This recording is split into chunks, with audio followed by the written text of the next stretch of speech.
Pensez un instant à l'idée d'envoyer un message privé et peu après de comprendre qu'il pourrait être capté par des intermédiaires, qu'il s'agisse de gouvernements, des pirates informatiques ou même de la plateforme elle-même. Ce point de vue n'est pas une fantaisie.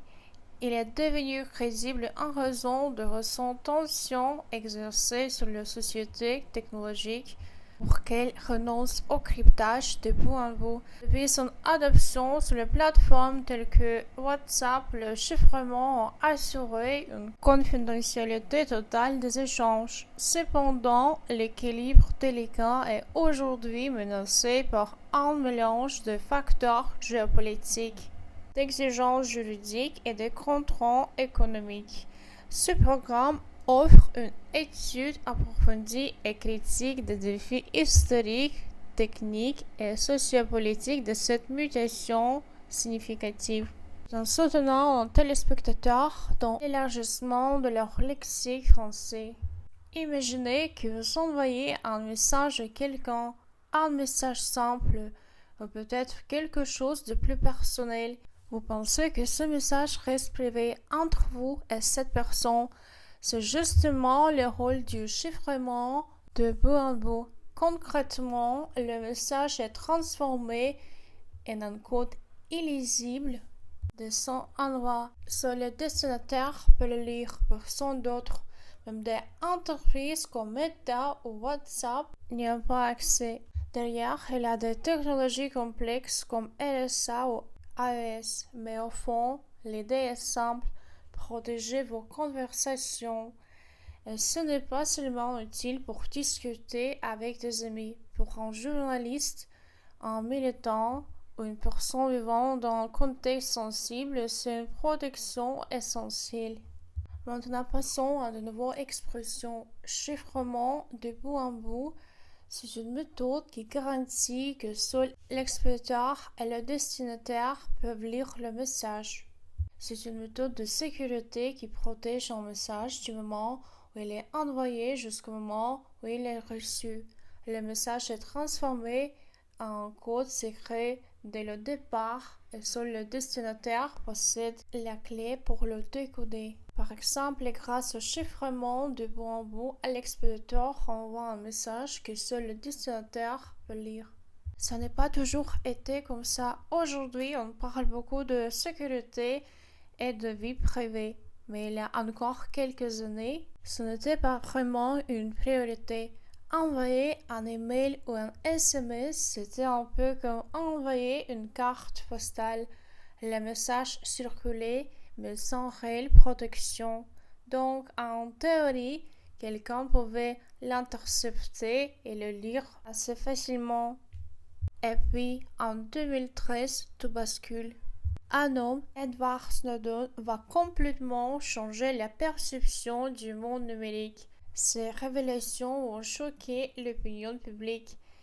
Elles montrent que la surveillance des communications n'est pas exceptionnelle, elle est massive, organisée et surtout invisible.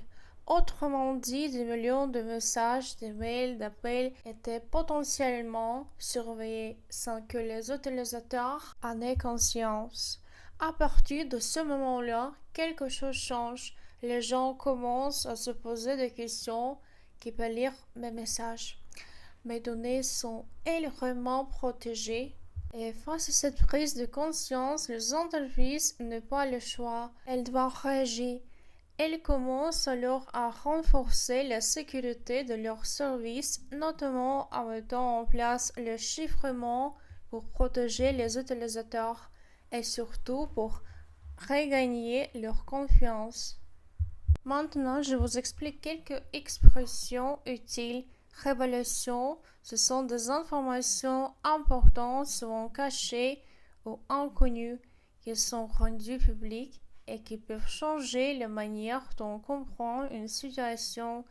Par exemple, les révélations de Edward Snowden ont profondément changé la vision de la vie privée sur Internet. La deuxième expression utile est surveillance mondiale. C'est une observation à grande échelle de communication, messages, appels et mails à travers le monde, souvent réalisés par des gouvernements ou des agences. Cela signifie que la surveillance ne concerne pas une seule personne, mais potentiellement des millions d'utilisateurs. Le troisième mot, implémenter, c'est un terme technique qui signifie mettre en place ou impliquer concrètement une technologie ou une solution. Par exemple, après 2003, de nombreuses entreprises ont implémenté le chiffrement pour mieux protéger leurs utilisateurs. Les révélations de Snowden ont montré l'existence de surveillance mondiale, ce qui a poussé les entreprises à implémenter des systèmes de chiffrement plus sécurisés. Aujourd'hui, le débat ne s'arrête pas là. Il évolue, il devient encore plus complexe. Certains gouvernements affirment que le chiffrement pose un problème. Selon eux, il rend plus difficile la lutte contre le terrorisme et la criminalité organisée. Leur raisonnement est simple. Si les messages sont impossibles à lire, alors les autorités ne peuvent pas détecter certaines menaces dedans. C'est pour cela qu'ils demandent l'accès à ces communications. Pas pour tout le monde, disent-ils, mais dans des cas spécifiques au nom de la sécurité nationale. Et c'est là que le débat devient vraiment délicat. Parce qu'on se retrouve face à une question essentielle. Jusqu'où peut-on aller pour être en sécurité? Est-ce qu'on accepte de réduire notre vie privée pour éviter des risques? Il n'y a pas de réponse simple, c'est un équilibre difficile à retrouver. Les plateformes comme Meta, WhatsApp ou Instagram sont au centre de ce débat. Elles doivent constamment jongler avec plusieurs responsabilités et en même temps protéger leurs utilisateurs et garantir leur vie privée. Respecter les lois et les exigences des États qui peuvent parfois être très strictes. Prendre en compte leur intérêt économique, car ces plateformes sont aussi des entreprises qui doivent générer des revenus. C'est un vrai casse-tête. Chaque décision peut avoir des conséquences énormes, que ce soit sur la sécurité des utilisateurs, la confiance du public ou même sur leur réputation et leurs finances. En bref, elle doit marcher sur une corde raide. On ne faut pas peu tout changer. Si le chiffrement disparaît, les conséquences sont concrètes. Vos messages pourraient être piratés, vos données pourraient fuiter, vos échanges pourraient être surveillés. Et cela ne concerne pas seulement les individus, cela touche aussi les journalistes, les activistes et les acteurs politiques. Maintenant, je vous explique quelques expressions utiles. Fuite de données, ce signifie en diffusion d'informations confidentielles. Surveillance accrue, ce signifie augmentation du contrôle.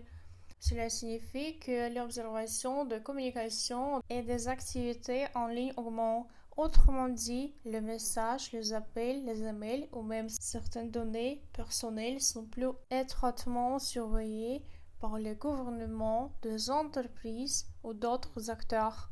Par exemple, si une plateforme supprime le chiffrement, les autorités ou des hackers pourraient accéder plus facilement aux conversations, ce qui représente une surveillance accrue.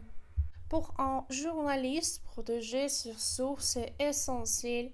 Sans chiffrement, une source peut être identifiée et cela peut la mettre en danger.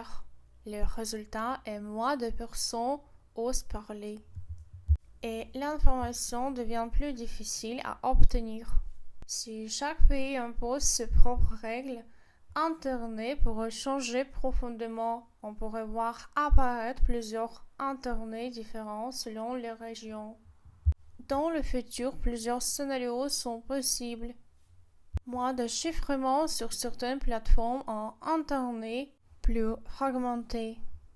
Ce débat ne concerne pas seulement la technologie, il concerne notre vie quotidienne, nos conversations, notre liberté. Le chiffrement n'est pas juste du code, c'est une protection. Alors, une question simple se pose. Si vos messages n'étaient plus totalement privés, est-ce que vous continueriez à les envoyer comme avant? Dites-le nous en commentaire et à très bientôt.